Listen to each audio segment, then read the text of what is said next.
North-South Connection and Wrestling Warzone patrons, welcome into Wrestling Warzone, or my Wars podcast retrospective series. I am JT. Joining me as ever is my partner Chad, and this podcast is a bunch of places. Honestly, it's audio on all podcast applications, except for those cowards of Spotify under North-South Connection, YouTube on video on the North-South Connection YouTube page, and of course on our absolutely free Patreon, Wrestling Warzone. Just search it up there where you can get some bonus hits from Chadley. And generally, also, we share the link we're going to record, and we'll have some live viewers joining us as we record. We kind of had a weird scheduling couple weeks here, so we didn't end up getting it out to any of the patrons here tonight. So we're solo on our own tonight. But usually we'll have some viewers with us chiming in, and that's one of the perks of being a patron. Again, it's absolutely free to sign up. You get the video version, you get some other content, etc. So that's all that. Chad, welcome back from the high seas. How are you? Just got back from a Southern Caribbean cruise. Deep cut there. Now back from Alaska, but besides that, the fall is always crazy busy too. So good to at least maybe get this episode in. We skipped a rotation, but back at it. Yes, for sure. And we're on our build here to SummerSlam. We're on the go home on the Raw side. And we also then, of course, have Nitro kind of smack dab in between Bash at the Beach and Road Wild. So a lot cooking here tonight. We're going to start with Nitro this week. Yep. So it means Chad's going to kick us off, and then we'll traverse over to Raw. So we get our regular intro, and the Pyro and the Nitro girls lead us in. They're in Charleston, West Virginia. And right away, we get a pretty big tag team match, I'd say, to kick off Nitro this week. And I think that was the theme of this show. I don't know if they thought that, with them having to run on Tuesday the week before, they wanted to kind of load up this show with like pretty big matches and some big moments. Also not having Hogan on the show or Sting. We'll get to it, but this felt like an interesting show, I think, and I'm kind of conflicted, so I got to talk through it because I also have some sort of, I guess, warning signs that came off during this show that have not occurred up to this point, but we'll get to it. So, Buff Bagwell and Scott Norton, one of our favorite tag teams, the last Vicious and delicious. They lead us in.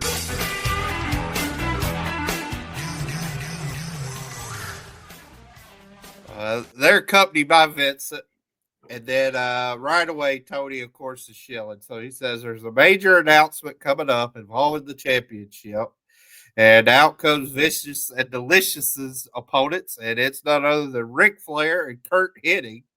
So a big duo here, big pop for Flair, as Charleston was one of those kind of Jim Crockett Promotions towns.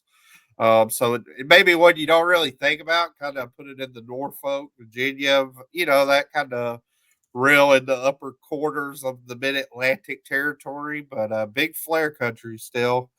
Hennig and Norton start out. Larry says he's disappointed in Scott Norton being an NWO member. He's actually somebody that likes Scott Norton. And he's disappointed that he chose to win with the NWO.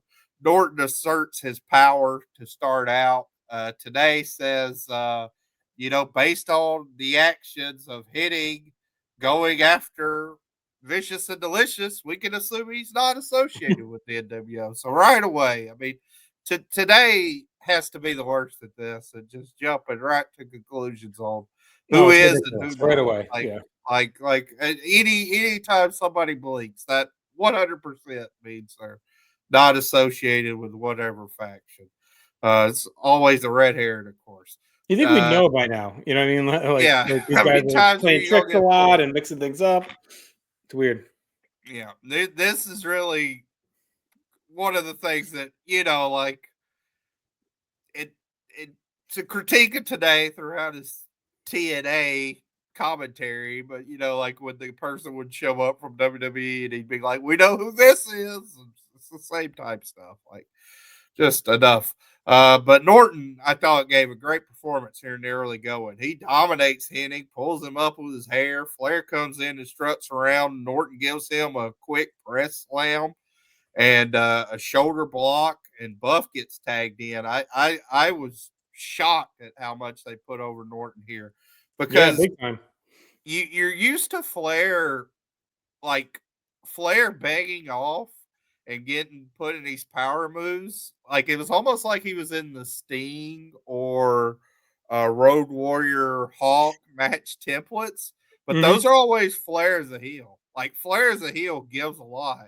Flair's a face, especially at this time, does not give a whole lot. Like I think it'd been since the Giant versus the Giant that we'd seen him really eat as much as he does kind of in the early going here. Buff even gets a backdrop on Flair. Hennig attacks from behind. Flair goes on offense here. Tony also lets us know that J.J. Dillon will join the show later on and has a big announcement concerning Sting. Flair is able to lock on the figure four. We head to break. We come back from break with some more back and forth. Buff is able to hit a power slam on Flair. We get the main featured match on hour number 2, which is Scott Steiner versus Randy Savage, which I thought was, again, like a pretty decent big size match for hour number 2 to have Savage wrestle. And Scott Steiner's like that good upper mid card level that you can have him face off. Flair selling all the damage. Hennig, I thought, did hit a good drop kick to the back of Norton's head, but Flair's too hurt to tag him. Flair finally is able to make the quote unquote hot tag, but again, this is something I've been railing on. The heat is just disappointing. Like again, the amount of hype and I think overness and notoriety that they think for Curt Hennig and the way he's being presented is just not projected by the fans. He is not at that level that he's being presented by, where Ric Flair's oogling over him, the announcers are oogling over, like everybody's hyping him up as like he's the greatest wrestler of all time, and he's just not getting that great a reaction. He does clean house here. Buff comes back with a clothesline. 6 is outside, comes to ringside, and he grabs Flair off the apron, pulls his trunks down so we get a nice view of Flair's ass. And Larry ends up saying that's disgusting as we see Flair's butt. And Hennig is able to hit the fisherman suplex, which they're still calling that the fisherman suplex, not the Hennigplex yet, to Buff, and they get the win. So I thought this was a very good opener that told a story, gave a lot of time. I think in general, Ric Flair's an underrated tag worker, just historically, and I think you see it here where, the worst parts of this match was kind of the hot tag from Hennig from a crowd heat standpoint, but from a structure standpoint, I thought this match was really spot on.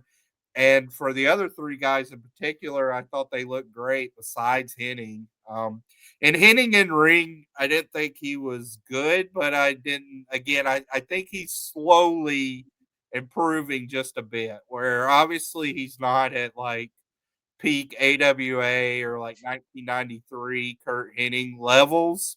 But this was a lot better performance, like in ring, than what we saw at Bash at the Beach, which was just awful. So overall, real fun opener for me. I went 3.25 here. I really enjoyed it. Yeah, it was cool on paper too. Like I kind of like I think we talked about in the last episode.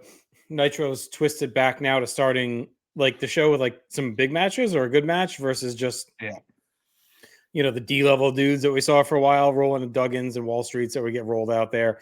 Now we at least starting to get like like a lucha match or some names. Like this is a pretty big match to start the show with, like Flair and Hennig teaming. As we were talking about Hennig, like I was thinking about it, and he hadn't wrestled actively in 4 years now. And we know that like some of the crowd turnover in this era is like a decently substantial. Like so, and Hennig had never wrestled in WCW. And That I think's the biggest issue. Like, and we know that WCW is just not. Their fans are kind of loyal to that product and style, right? They're old Crockett fans, or they're newer, younger fans that just got into wrestling during this time period. So I think it was probably overestimated completely the awareness of who Curt Hennig was, especially not calling him Mr. Perfect. Like I think if you hear the name Mr. Perfect, at least me, oh, right. I remember hearing about that guy. You know what I mean? Like So I do think there's a piece of that puzzle missing here, that it was just assumed everyone knew who the fuck this guy was. Yeah. Or when you hear the name Curt Hennig and see him, I'm sure there's a percentage of the audience that knows him, but probably less so in some of these towns that just weren't, you know, diehard WWF towns. I mean, I think they did I well mean, in West Virginia, but we talked about it even when he came into the WWF, like it was on the decline. Like, yeah, I mean, he's presented as like a rookie at WrestleMania 5, and that 89 to 90s when stuff really starts trending down like it. yeah. So I mean, if you were one of those even like rock and wrestling guys from I watched Hogan in 85 and 87 with Roddy Piper and Paul Orndorff and that crew, like you don't know who he is either. Like Orndorff's a big star in 80, call it 86. If you start watching wrestling in 90, like, I don't know, when Orndorff shows up in WCW 90, it's kind of similar, I guess, in a way, right? Yeah. Guy who was red hot 4 years earlier in another promotion and like comes over there, and at least he's the same name. So Yeah. I don't want to downplay it and make it like they're idiots, but like I do feel like that's part of this issue right now as to why it's not connecting. It's just that the audience probably is not as familiar with him. I think you saw that to a degree with Jeff Jarrett too. Like, I mean, this is kind of it's pretty similar to Jeff Jarrett. I think they're pushing Hennig higher. I think Hennig probably had more name value than Jarrett, but it's the same similar thing. Like for this audience, it just wasn't somebody that really carried a lot of weight. Yeah. But the match was fun. I mean, it was a fun opening tag. It's a classic formula. I thought it worked well, especially with Flair and the soup most of the match. Again, I had the same note as you did. The only downside to me was the crowd just not being into Hennig that much. Like that was pretty clear. They were waiting for the NWO interference that this time did come, even though it backfires. It does show up this time. And I know we talked about that. When does that start to be a thing? Because the crowd reactions are there, looking toward the aisles, the NWO getting involved, what's going on. So we're starting to see that more and more. Vicious and Delicious is their first loss, according to Tenay, undefeated in the Orient and WCW. And they were protected in the match. I thought, they kind of the stooging and fuck around with 6 or whatever it ended up costing them in the end. But I thought they worked nicely and showed well. So I went 3 stars for this opener, and I thought it was a really good showing for Vicious and Delicious. Yeah, I don't think the NWO interference is still a problem because they're not preemptively standing up. That's kind of for me that'll be the tipping point. That like, well, I felt a little bit here though. They're kind of waiting on it though. I just think that's more of a Hennig because I mean the crowd would have been. I think if the hot tag would have been reversed to Flair, they'd have been in there for this match. I think it's just a structure. It's really when we start to see finishers and then people not reacting to a near fall but looking to the aisle. That's when you got problems. This is good. I mean, because this is our last like direct 2 hours head to head between Nitro and Raw for a while, maybe pretty much for a long while. Because Raw moves back or whatever to the 8:57. So I do think putting on these tag matches now that Raw's become so consistent with the opening promo, it's good counter programming. Yep. So. All right, Luger comes out for an interview with Mean Gene. He talks about getting himself in shape, rips his shirt off.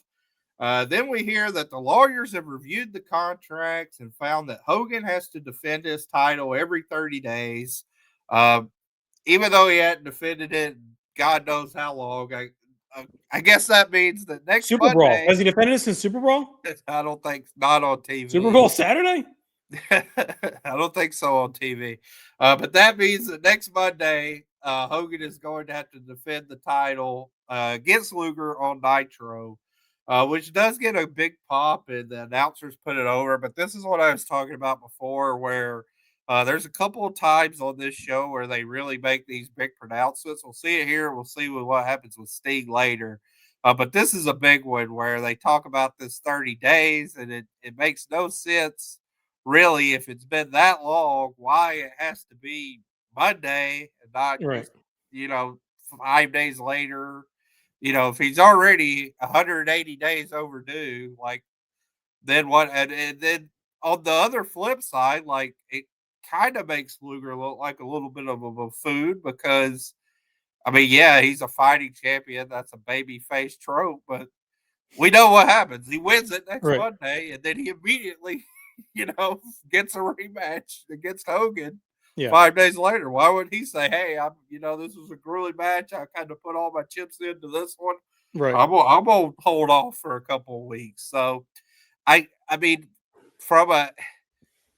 this is one of those weird things, and I think we'll see it with Hogan versus Goldberg too. I think that one makes more sense, but this was something that to me felt like hot shotty, I guess, that I don't really think they had the plan for this in motion.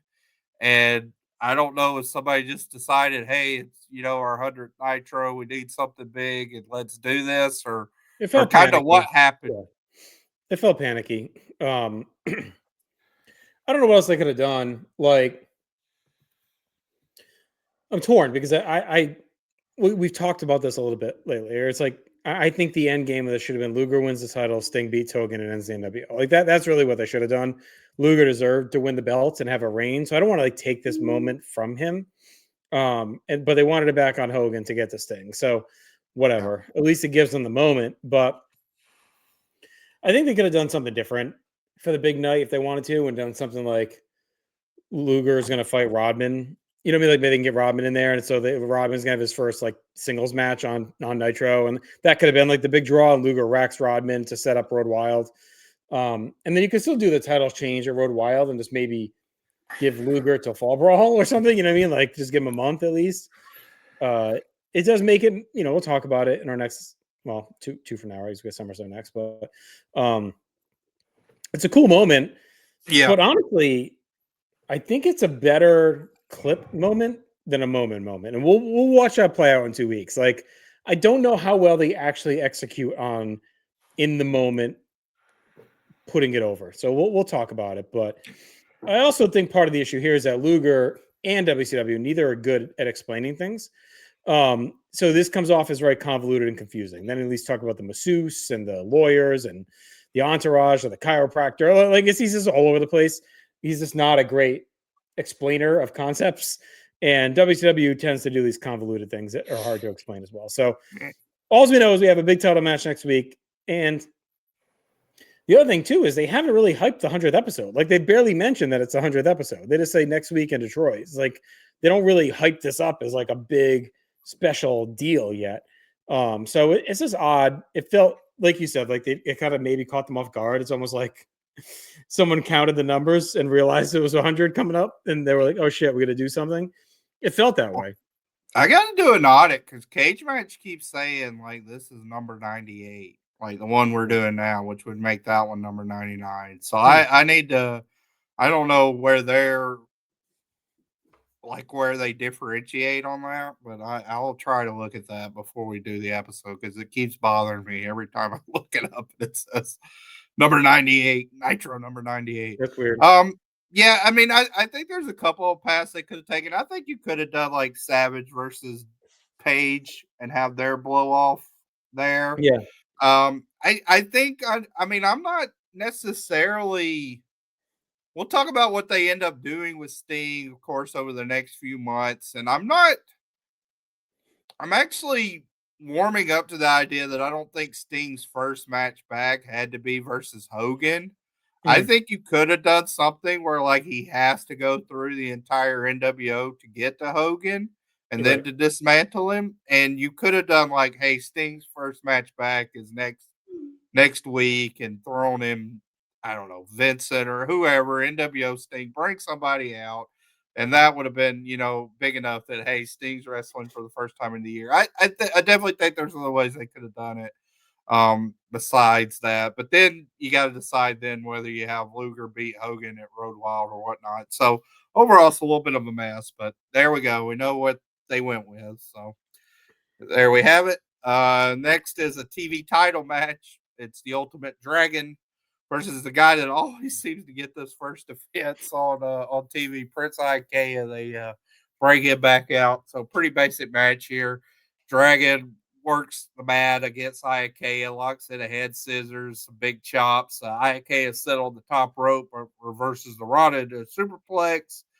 And then they kind of go through a series of counters where Prince Iakea evades the Dragon Sleeper initially, but then gets locked in and taps out pretty quickly. This was a pretty basic TV match for me. I went 2 stars. Yeah, I thought it kind of stunk. The timing was off. They were out of sync. Dragon's offense was sleepy. Honestly, it just never got into gear. Just IUK is just not it. Like Dragon, this is clearly playing down to his level, trying to carry him a bit. But I think we've seen enough of the Prince to know it's just not there with him. I don't know why they keep trying, but yeah, well, I think they know that. I mean, they always like he's jobbing. Well, it's not like they're deficient though on the roster. Like if it's WWF, where they're like, well, they got to keep trying with this fucking guy because they got no one behind them. But like they're so deep on the roster, making this guy work doesn't matter to them. I don't know how much he was on Saturday night at this point. It feels like that's where he should have just lived and just try and get reps and reps and reps. He's actually a guy that like could have been an ECW right now. Like they could have used the dude. Like they could just one of those classic guys that doesn't get over somewhere else and they give him a run for a few months to try to rehab him a bit. Something like that could have been good for him. But this just feels like it's just diminishing returns more and more. So I want to start in 3/4. I just thought not even Dragon could carry him up. Yeah. WCW Saturday night's only an hour this week, but a pretty big lineup of people that appeared. We get Mean, Giant, the Steiners, and then Hall and Nash are in action, which couldn't have happened very much. So there you go. G leads out Ric Flair. Flair's back in his robe, which is one of my least favorite things from his WWF run, how he's always in his robe, and he's brought that back. It's usually never a great sign if he's in his robe, actually, instead of like the suits for how Flair's going to be presented. Well, I mean, he would have to shower and get the suit on pretty quick. I mean, it hasn't been that long. I mean, anything like he puts on his robe like he's about to wrestle a match. Just put on the Horseman shirt or whatever. Yeah, he could have done the t-shirt. Could have done the Horseman t-shirt. It drives me. That's the one thing. Like in 91, 92 WWF Flair's run, like he's always in that freaking robe. And it's like, what I mean, does he just wear that 24/7 or what? It's a big robe family, like heels. Get him out of it. Yeah. The Flair signature shirt is shown in the crowd. I don't think we'd seen these in the crowd yet. They had 3. It was the Giant, Flair, and Sting. I need to dig up my Flair one. It's in my closet somewhere. Those on eBay now get a ridiculous price. Like we're talking 3 figures for those still. So, which I don't know why, but there you go. No, signature series. Yeah, Flair. Yeah, you know what I'm talking about. Yeah. Okay. Flair says that Charleston, West Virginia, party all night long here. Gene says it's becoming apparent that Hennig is the newest member of the Horsemen. Flair says, yes, that's the case. Let's bring him out right now that he is a Horseman. Hennig, of course, comes out and says, hold on a second. I never said I was with the Horsemen. Flair says, well, we don't want his wife mad. He's one of the greatest wrestlers of all time. Benoit and Mongo come out to join him. Flair grabs like a random Nitro stage. I don't even know who this girl was. Random chick. Grabs her and basically says they're going to go out to party. Each of the guys are going to Joey's. Each of the guys get 5 women, and they're going to save 10 for me, Gene.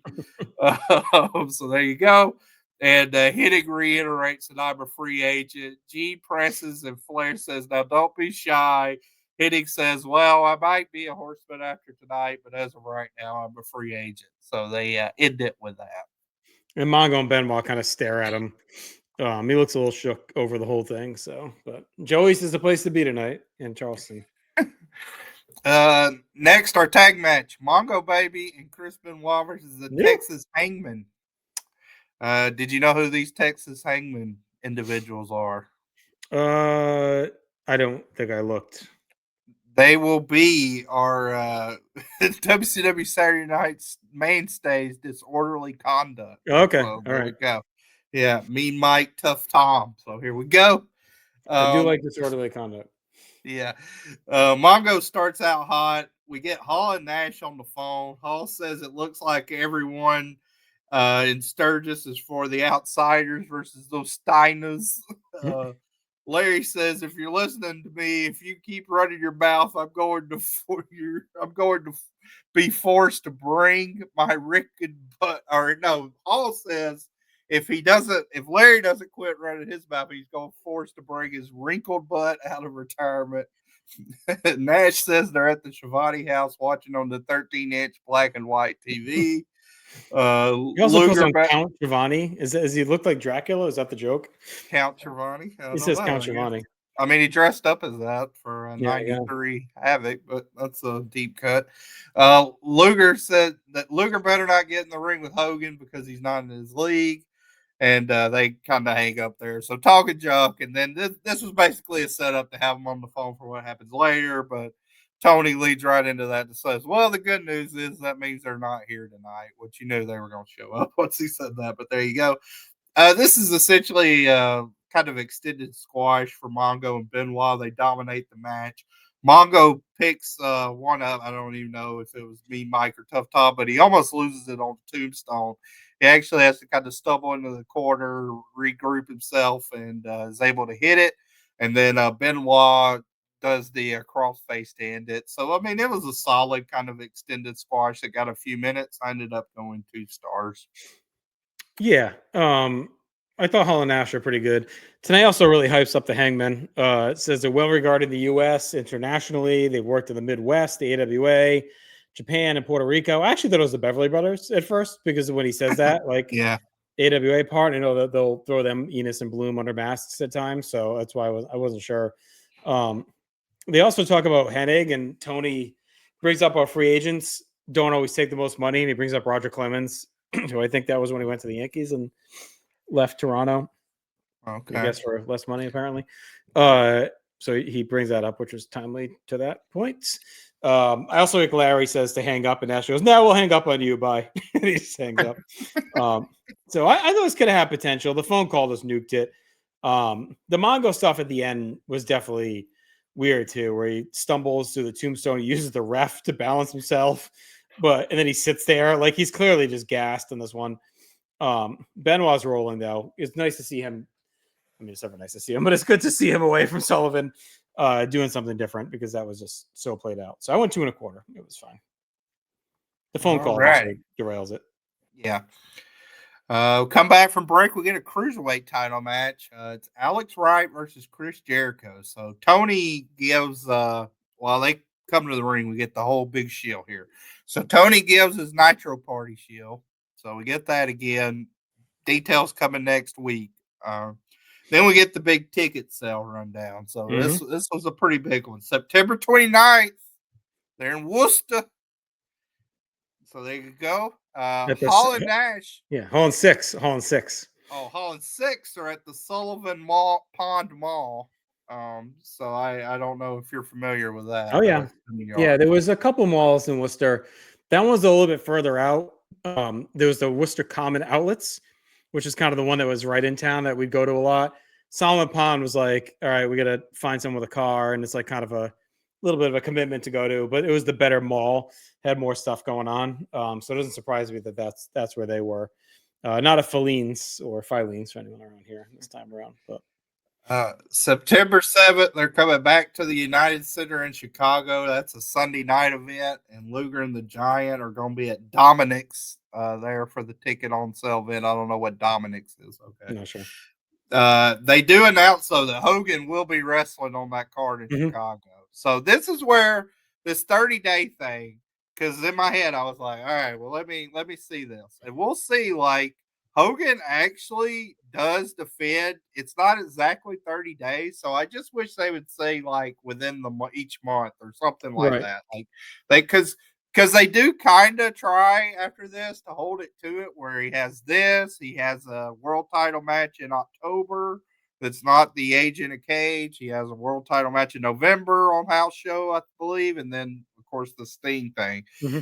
So it's weird that Hogan does wrestle more like world title matches after this point. It's bizarre. Then on September 8th, so that's the night after that Chicago show, they'll be in Milwaukee for Nitro. Bobby the Brain Heenan's going to be at Piggly Wiggly. for that old cell date, which I love. Piggly Wiggly, still kicking in mostly Alabama. That's fine. I've definitely never been to a Piggly Wiggly. Yeah, it's a regular grocery store with a terrible name.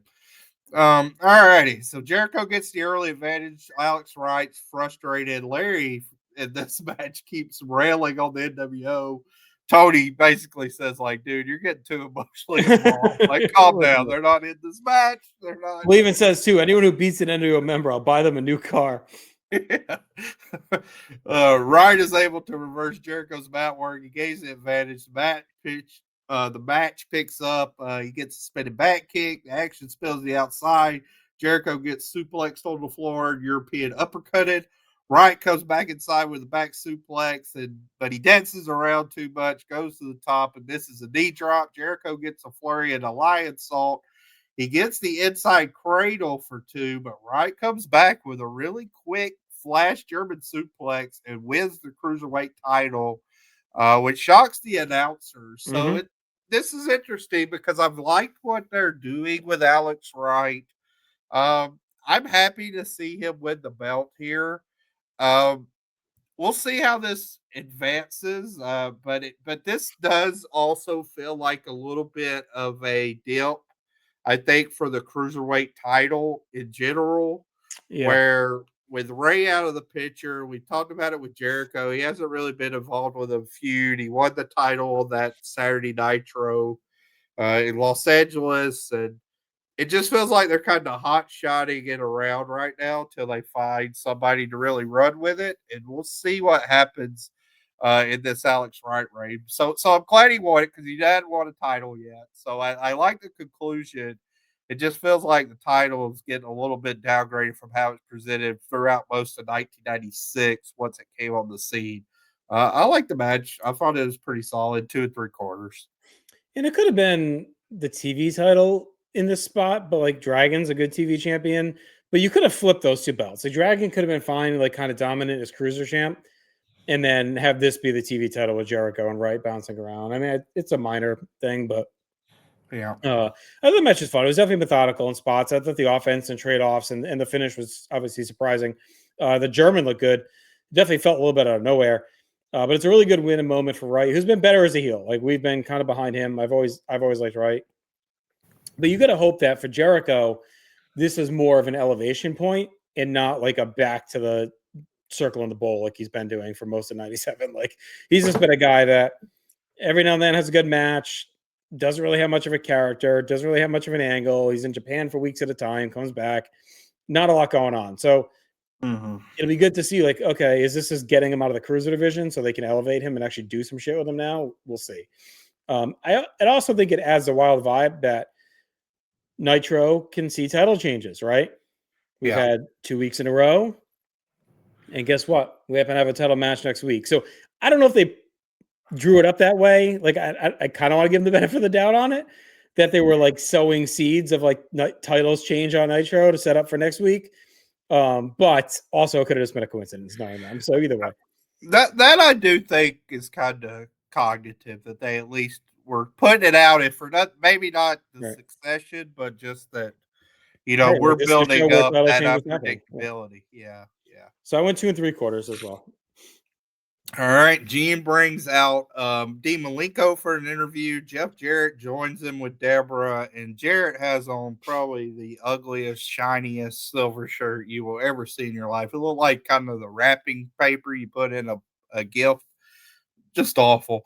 Dean says he's done a lot of thinking, and then this really cool moment happens. So Alex Wright's walking to the back, and we see Deborah whisper something at Alex Wright's ear. Alex Wright gives him a look and kind of a nod and continues to walk backstage. So put a pin on that, but I love how they do that sometimes where multiple things are going on.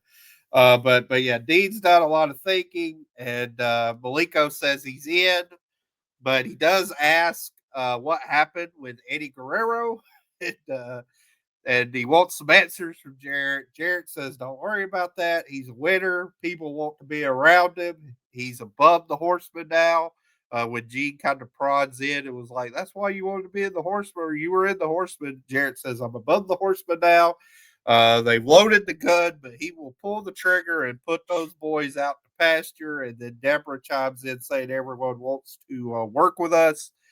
And I'll just say I think Deborah was in kind of the I don't know what was going on with her and Mongo, but she looked like she kind of was in the I'm all toned and tan up phase of we were kind of separated and I'm glowing up in the way she looked on this She's night. been working out with Jarrett and Malenko.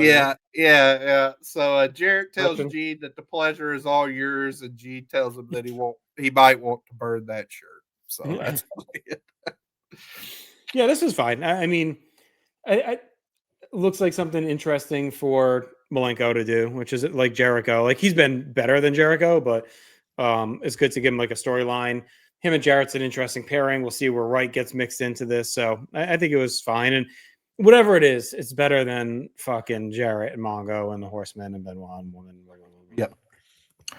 Hour number 2 kicks off. So here we go. Get a pretty good match to start out. Hour number 2 is the NWO main theme starts, and it's Syxx versus Diamond Dallas Page. Real hot start here with Diamond Dallas Page slapping Syxx in the corner, getting a backbreaker. Bobby, of course, puts over the improvement of Page on commentary. We get a swinging neck breaker from Page, nasty back elbow, sends Syxx to the floor. Syxx is able to pull DDP's throat over the top rope and takes over. The crowd chants for DDP. And I just thought here, like, again, like this shows how over DDP is. Like, he's up there with Sting, Luger, Flair. Like, he's one of the main guys on this roster. Like, he is one of the most over guys nonstop, full stop on this roster. We get the Bronco ride from Syxx, as it called.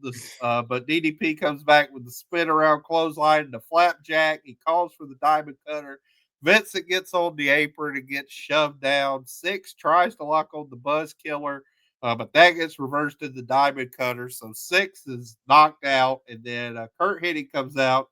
It's DDP in the back of the head. They never really show it, but it looked like kind of like a roll of quarters, roll of coins, which is very interesting because that's how Hennig ended up winning the AWA title when he's given those from Larry Sabisco of all people, and he hits Nick Bockwinkel with them.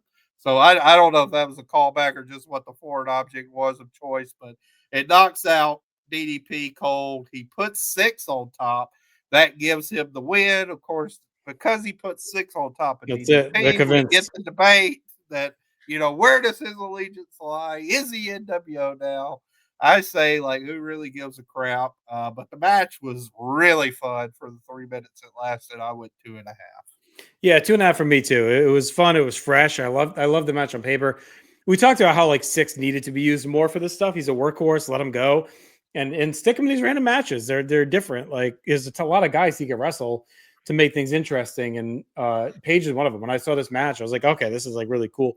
Had a lot of energy and chemistry. Syxx bouncing all around for him. And I thought Hennig getting revenge made sense too. Like his biggest issue right now is with Page. Whatever else is going around him is whatever. But his issue is with Page.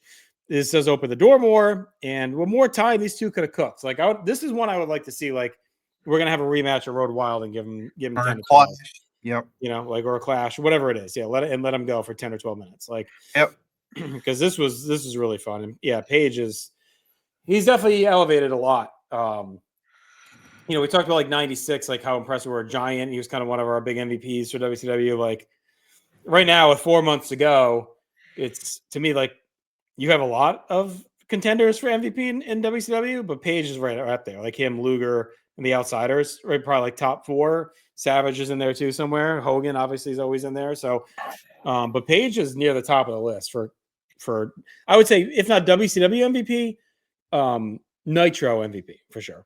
I mean, I honestly think like for both companies combined, besides Hart, Austin, Page, Foley, but I'd put Page above Foley right now. For 97, yeah. I think Foley has a chance on the back end here, but yeah. So I'd almost put Page as like number 3 for both promotions. Like he's been that much above Luger. Big figure. I mean, Luger's been great too. I just think of like where they were and how they've had to overcome. It's really astounding. But yeah, that Page might be is your five definitely in right the there. mix. Hart, Yeah. Austin, Page, Luger, and Foley. That might be your top five. Yeah. And the Outsiders. I mean, Outsiders have been great too. Like the Outsiders carried a lot of the load in those quieter times, like Hogan, like earlier in '97 where Hogan wasn't around much, and it was kind of NWO. Remember they had like the infighting going on. Like that was carried a lot by Nash in particular, but Hall as well.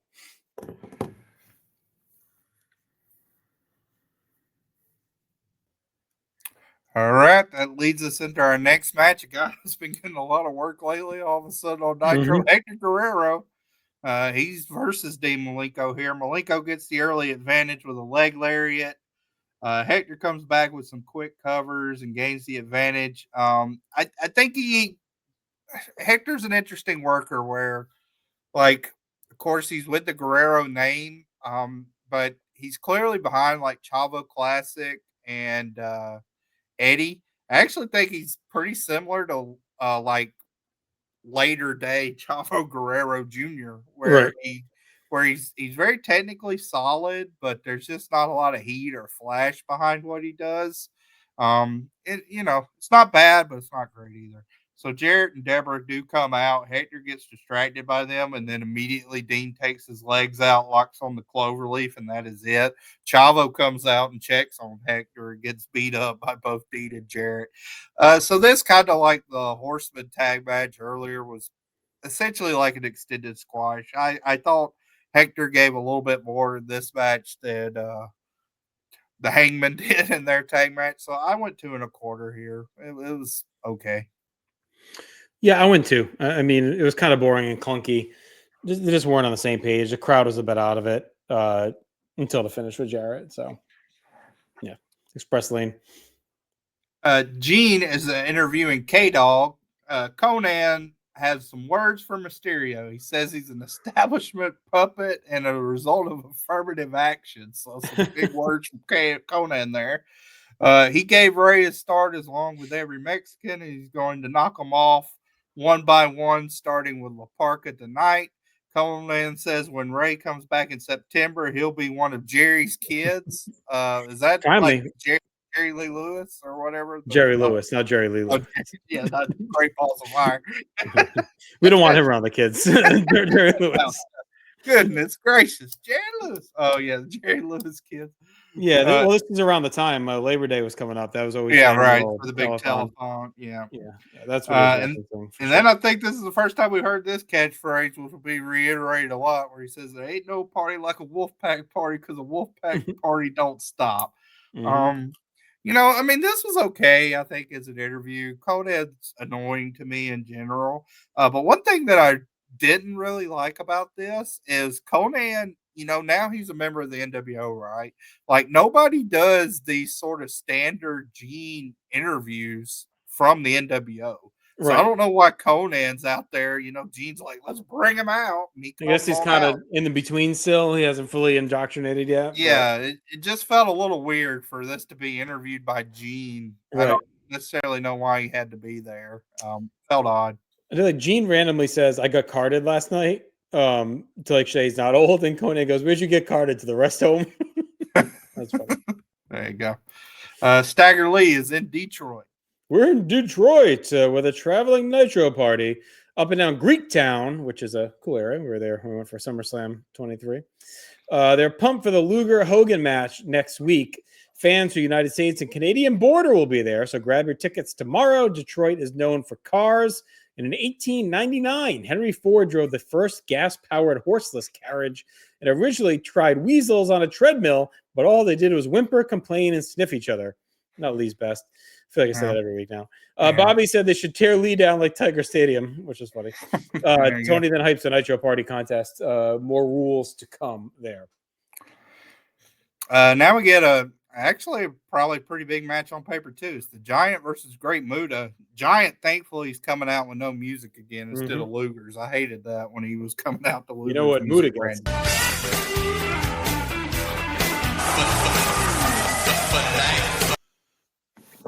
Now, before Muta comes out to that, though, Savage Gives out a big, oh,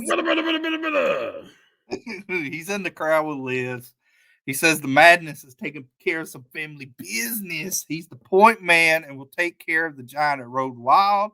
Tonight, he'll take care of Scott Steiner because you guys are punks and he's a true rider. Oh, yeah. Giant says the best thing he can do is stay up there and wait for his turn at Sturgis, but to watch real close because when he's done with Muda tonight, that is only the icing on the cake of what's in store for him. So I thought this was actually pretty good back and forth here between Giant and Savage. Yeah, and it's another unique pairing. I mean, they fought, last year when Giant was NWO, was like Halloween Havoc or whatever, but or not Havoc, was it Fall Brawl? I know they had a match somewhere.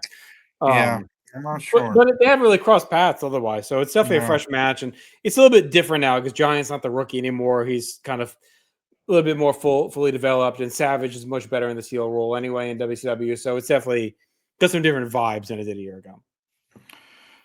So the bell rings, and as it rings, the NWA theme starts, and Eric Bischoff comes out. We hadn't really seen a lot of him solo. He's been quiet. Really Hogan, yeah. If he shows up, he heads right to the commentary booth. They all flee, but he sits Tony down and says he wants to commentate with him for old time's sake. Bischoff reminds Tony he's getting a paycheck thanks to him, and he says to tell that to Larry too. The match finally starts. Giant's working over Muda. Muda crawls under the ring. I actually thought we'd get a really cool camera angle that shows the complete under of the ring area. So you see the light and the setup. And it was just a cool little camera angle. Crawls out on the other side, drop kicks the Giant. He goes after his legs and chops the Giant down. But he gets caught in a choke. As Giant goes up for the choke slam, Muda tries to miss the Giant, but Giant blocks it with the forearm and is able to hit the choke slam and win it. So, even on U.S. soil, like Muda was not taking a lot of clean pins around this time. So this was clean as a sheet. And it happens. Giant grabs the mic again. Eric makes fun of him. Larry comes out to the Niles booth, yells at Bischoff, and says to get off his set. They kind of give each other a shoving match. The crowd erupts with that. And then Larry grabs Eric in a front face lock around the aisleway, drags him all the way to the ring, rolls Eric into the ring, and Giant gives him a choke slam to a huge pop. So I went a star and 3/4 for the match. It was fine for what it was. But I thought while I think this again was another moment that they wanted to have like a big moment on this show, I like this. I thought it, Eric showed a lot of, ass getting beat up by Giant here. He gets the big choke slam. The crowd's going nuts. The announcers go nuts in the aftermath of it. So, it was a moment. You think they should have saved it for the 100th? Maybe, but because it could have taken Bischoff out, so then he can't be involved in the main event. Like Giant eliminates him to set up for Luger. Something like that. They could have done. I'm just saying, if you want to juice up the 100 even more. Bischoff does call Giant a lummox on commentary. He also says Larry's not happy because this is screwing up his golf game. Which is funny. I thought it was a good payoff, right? Because this was kind of the rematch in a way, right? After they did the miss and set Giant up. So this time Giant blocks the miss, which is cool. So I like that. And so I went 2 1/4 on the match. I thought it was pretty decent. And then I like the post-match stuff too. It was really good. Like Larry finally kind of, we've seen that he's been cahooting with Page and Giant and stuff, like, and Luger, right? He's kind of been part of that, foursome that's really been taking it to the NWO. So I like seeing him in play here, and it's almost like they knew like he was going to feed him to the Giant to take him out. So I thought that was well done with Larry kind of covertly organizing these attacks. Right. Nitro Girls bumper. A lot of Nitro Girls dancing, by the way. It's like every fucking segment they're dancing coming back. They are, but I haven't thought it's been too intrusive. No, it's quick, but it's just fun. Like seconds, so they show it every time. Yeah, I know that'll fade. I'm sure they dance every commercial no matter what. I think eventually they stop showing it as much, but it feels like right now it's like every commercial they're coming back to. Yeah. We get a Zabisco 316 sign in the crowd, which made me chuckle. And then we get La Parka with Sonny Ono versus K-Dog. Parka has the chair with Conan written on it. Conan just swallowed up La Parka here, dominates him with the roll through lariat and slams.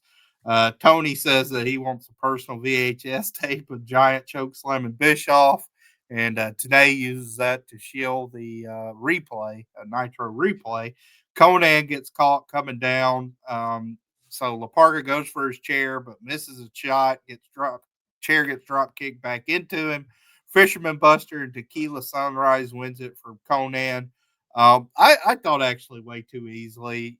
Psychosis comes out afterwards, and Conan kind of stalks away. But I gave this a star, and this actually annoyed me. Like, I don't necessarily dislike the idea of Conan powering through these luchadors, but La Parka's gotten a decent sized push, and I definitely thought there could have been somebody lower on the totem pole. There's gonna be a million guys started out with.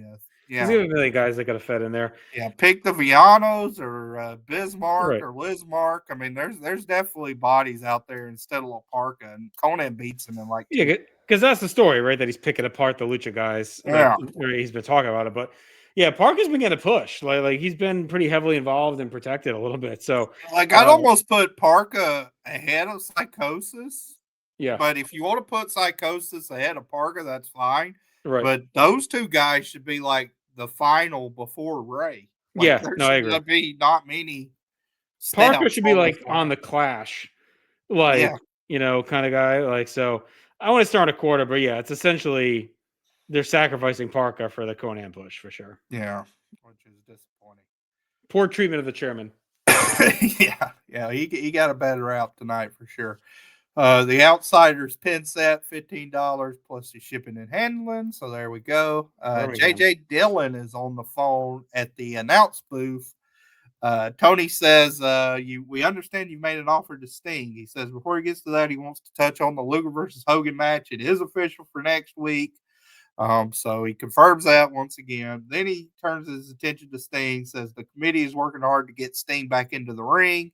Over the past year, we know we haven't seen Sting in the ring, and there was times where he questioned his loyalty. But his recent actions have shown JJ and the committee that he's solidified with WCW. They want Sting back in the ring by September. And he's also heard rumblings that Sting could be at Auburn Hills next week, and he'll confront him with an offer at that time. So this, to me, really starts a big development that we're going to have to definitely track this one for the ankles drop, because I did not remember this deadline imposed by September. I don't know if they had other plans or what happens. Or was it as part of the story that JJ thinks his goal is September and it keeps getting dragged out? Like, that could have been the goal as well, as that was the plan. Or you're right. And maybe the plan was to have him at Fall Brawl, and then they just weren't ready and they delay it. Maybe Hogan pulled the power play and delayed it or something. Yeah, Fall Brawl wasn't really their big show. So is it possible they were planning it for Havoc? Yeah, I was real confused when he dropped the September thing, because again, this is like, what I've complained about with Kane on Raw, that we're 4 months out, or 5 months, August, September, October, we're 5 months from when he actually gets in the ring, and they're talking about it tonight.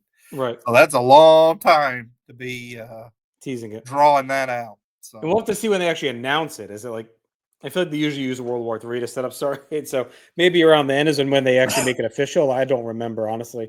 I think they actually may make the match official a little bit before then, like it's like early November, but still, it's like, geez, dude, like this is end of July. Like, what's going on? I don't think they were planning on having him in September. I think that's part of the story, that Dillon's aggressive. He wants him in September, and it keeps getting delayed and pushed back, and because he wants Hogan. So, like, I think that's part of the story. I don't think there was any plans probably to have him in September.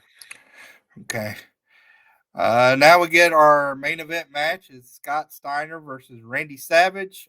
So the opening segment ends with Savage being flustered. He goes to the outside. Rick comes out for some support. Macho throws a chair into the ring. He looks very panicked. We had to break and come back with a nasty boot by Scott and a huge belly-to-belly. And then Savage, he's really turned into kind of awesome, I would say, garbage brawler around this time.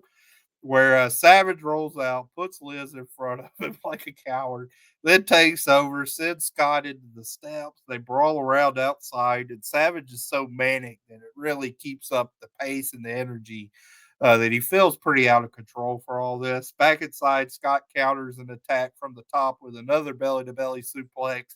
Liz gets on the apron, but Rick sends her down. Scott then takes Savage to the outside. They brawl again. Back inside, Scott gets a Tiger Driver. He hits the Super Frankensteiner, but Liz is on the apron again, and out comes Hall and Dash. So they are here after all. They come out. They start attacking Steiner on the outside.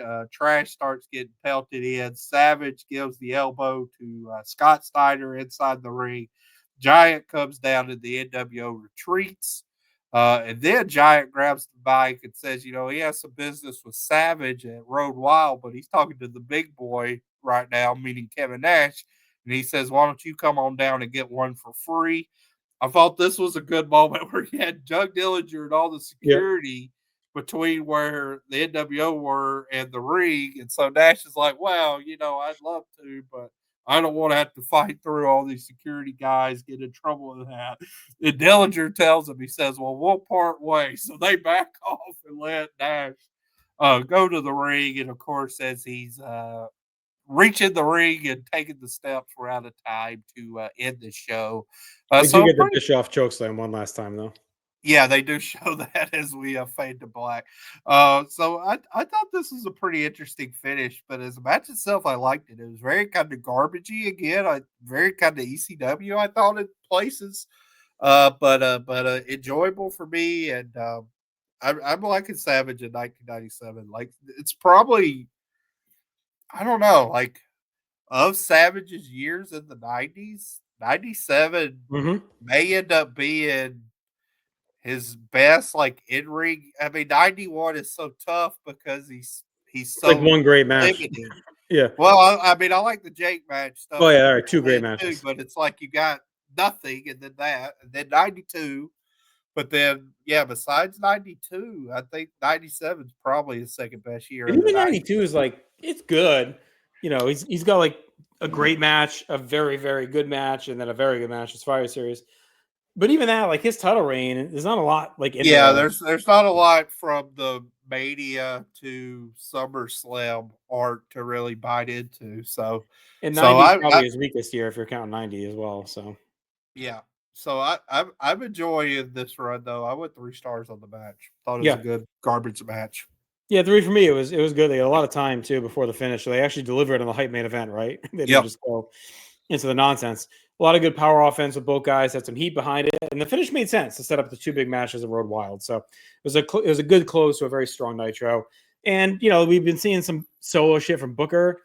We get a little test run for Scott as well here with some big matches. I know we've seen this before with him and Rick, but maybe timing wise, they're thinking, okay, well, starting to look at getting these teams split a bit. So, right. All right, let's do our awards before we get to Raw. So match of the night. I actually went all the way back to the opener. Hennig and Flair versus Vicious and Delicious. I like the best. Yeah, I had 2 match above 3 stars, but I went with that opening tag too. I had it at 3 1/4. Yeah, it's funny that usually if the opener is the best match on the show, you say it's a bad show, but they just happen to put their best match as the opener. You know what I mean? It's like, oh, the opener was good and then it sucks, but no, not really. I mean, the second best match is the main event too, though. Yeah. So they did at least a good job bookending, and the hour 2 opener of 6 versus DDP we talked about was a good sprint. So I actually think like what they bookended this show from the match placement was pretty spot on, which is not always the case. All right, I win Giant, choke something, Bischoff. Yep, for sure. For the moment, I give the MVP to Giant. Like, I mean, they really focused on that moment. It was a big deal. The promo with Savage was good to set up that as well. It was kind of his night with that. I mean, they made that like such a big deal, and it potentially takes him out for next week. Yeah, I don't have a problem with that. I ended up going with Savage just because of the match and the promo, but Giant's a good pick too. All right, do we have any debuts besides the Hangman? That's it, I believe. All right, Road Report is Detroit. No shots fired, and I went 7.5 out of 10. A very, very good Nitro. Don't really have that all. I mean, the Giant moment's good, but it's not like a classic Nitro moment. And the matches were good, but again, not like an all-time match. So 7.5 felt about right. Yeah, I don't know. This one may be better talking it out than when I was watching, but I'm still gonna stick with 6.5. I thought it was a good Nitro. It just had a couple of things in it that I felt were too hot shoddy and that they were handcuffing themselves, and it to me reeked of a little more desperation than what we've seen and really what the ratings should have dictated at this point. Like, just have some confidence with the way things are going right now. All right, let's go over to Raw on July 28th, 97. We opened a recap of the show-long battle between the Hart Foundation and Team USA last week, as well as Shawn Michaels' big announcement and Bret Hart's scuffle with Vince McMahon, and the Harts then winning the flag match main event. So we get our opening animation. Vince McMahon welcomes us into a raucous Pittsburgh, Pennsylvania. Signs are flying, crowds fired up. And I would say of like all the Attitude Era Raw locations, July 97 Pittsburgh is like kind of well known. We'll get to why in a few minutes, but this is one that I think kind of sticks in a lot of fans' heads for this time. Right. So the Hart Foundation, without the anvil, come to the ring. I think he's already hiding after the goatee stipulation. They realized they're going to get him off TV. So he's not here. They head to the ring, and honestly, I may be wrong. I don't know if we see him again until like the build to Survivor Series anvil. Like I think he's gone for like 3 months. So I don't know if he got hurt or if they really just wanted to bail on that stip and figured if he goes away for a few months, it would be forgotten. But he definitely, or they could lie and say, oh yeah, he shaved it, but it grew back. But I don't think he's on until Survivor Series time, like October-ish or whatever, as they build to that. So they're out. Vince allows Ross to take the interview. He's like, after last week's bullshit, I'm not getting in there. Ross calls Bret out for his unprofessional behavior, says Bret could have been fined, suspended, or even fired, but WWE believes it's better for the fans of Bret Hart to face The Undertaker next week at SummerSlam. Next week on Raw, Gorilla Monsoon will announce a brand new commissioner of the WWF, and Bret's situation will be reevaluated. So looks like we're phasing out Gorilla, which isn't a surprise. He's been pretty MIA now for a while. Ever since maybe the earlier in the year, the Bret and Austin stuff, he was pretty involved. But since then, we haven't seen a ton of him. So we're going to get a new on-screen authority figure. We get a loud USA chant. Bret said he had a little chat with Mark Messier, who opened his eyes and takes issue with this kangaroo court. Shows the justice of America. You can look at O.J. Simpson to see there's no such thing as justice. One thing he's learned is that Americans will do anything to screw you. And when he said if he didn't win the world title at SummerSlam, he would never set foot on American soil again, he didn't mean it literally, just a figure of speech. But this shows the Americans to do anything to paint you in the corner, stack the deck. The difference in Canada is they stick to their word. His word is as good as the gold on Taker's waist. Vince McMahon looks on solemnly as Bret says, even though everything's stacked against him, he's not lost hope. And next week is fixed up all nice. And at SummerSlam, what happens if Shawn Michaels doesn't call it fair? What if Bret gets screwed and Shawn just sits home for another 10 years looking for a smile? Next week, whether the Americans like it or not, he will be a 5-time WWF champion, and Shawn better apologize for what he said about Canadians last week for his own health and welfare. Last week, Bret said the USA was a big, giant toilet bowl, and if you were going to give this country an enema, you'd stick the hose right here in Pittsburgh because you're the pits. And, of course, that's a very infamous line. He talks about our Wrestling with Shadows as well quite a bit, too. How, I don't even know why I said that about Pittsburgh. Like, you didn't mean it, obviously, but it just kind of fit. Last week, the Patriot decided to stick his nose in Bret's business. A guy that walks into WWF, the new kid on the block, preaches about American values. Patriot aligned himself with the wrong people in San Antonio. Shawn Michaels and Steve Austin by his side are setting the wrong example. Patriot doing that, it's like President Clinton standing with the Unabomber and Richard Simmons. Richard Simmons gets involved. But it doesn't ring right. So tonight in America, Bret will set the example, and the Patriot will be another name on the list of Americans that he'll flush down the toilet. And then Undertaker will be next on Sunday by hook or crook. He will be a 5-time WWF champion and take the belt back to Canada where it belongs. So pretty classic Bret, heel Bret here. He's in his bag in front of a hot crowd. They're on his ass. We don't get anything else from the other Harts. He's solo the whole way here. You get the classic Pittsburgh line, the final hard sell for SummerSlam, and also sets up his main event tonight. So it kind of gets a lot done. Yeah, so we've had, I guess, an iteration of this promo a lot lately. They kind of run together in this build. I wouldn't say it's been bad, but it has been pretty repetitive with basically just the patriotism and whatnot of the respective countries. But here, I think the enema line is so memorable that it catapults it, and especially the crowd heat after he says that, because they really, he's not getting like an awful reaction, but they're not too interested. Then once he says that, they get very hostile very quickly. So they took that very personally. It ramps up, yeah. Yeah, so I did enjoy that. So overall, I mean, it's definitely a memorable line from a promo. I thought the promo surrounding it was kind of the same typical good stuff that we've seen. So I enjoyed it. All right, Vincent King run down tonight's card. Vince chuckles about Ross dealing with the Hearts instead of him, but Ross says you better keep your eyes open. King says if Vince doesn't watch his mouth, Brett may kick the crap out of him. So funny in retrospect. Yeah. We get video of fan picks for Bret Hart and The Undertaker. Of course, this has been a pretty common occurrence here on WWF TV with doing the fan chats and the fan videos. It's not bad for interactiveness. We get a SummerSlam promo. Good. No, I mean, it's just these little clips are fine. It's good to drum up interest. All right, we get a SummerSlam promo. Then we head to the ring for our opening match, which is the Legion of Doom taking on Savio Vega and Miguel Perez. After the break, the Boricuas head to the ring. Vince reminds us of the Battle of the DOA on Sunday. We get an inset promo from Boricuas calling out Legion of Doom and DOA, and the LOD come out to a pop. We get clips of the Godwins attacking LOD 2 weeks ago. They'll battle Sunday as well. Ross says SummerSlam is sold out, which I think is a pretty big deal for them. Like, I know they have a big crowd at the Rumble. We know some of that obviously was papered, and Mania was kind of whatever. But this is, to sell it out. They're kind of heating up a little bit again. Like, the product's getting better. I think this is honestly their biggest pay-per-view in a long time. Like, if this hits, it's a chance for them to get back on track, because the big ones so far have not hit. The Rumble was mid. Mania was a mess outside of Brett and Austin. And King of the Ring was a fucking debacle. So, like, this is a chance to, like, kind of say, like, we're back with the show a little bit. They're hyping the hell out of it. It's been pretty well built. They have a big main event. The crowd is sold out. They're in a home, a hot base, like in New Jersey is a big home, home. The first time in Jersey in forever. Like, so they have a lot of momentum going for them coming into the show. Some big steps in place. So it's kind of a big opportunity for them. I don't know if you agree. I want to talk about that quick before I get to the match.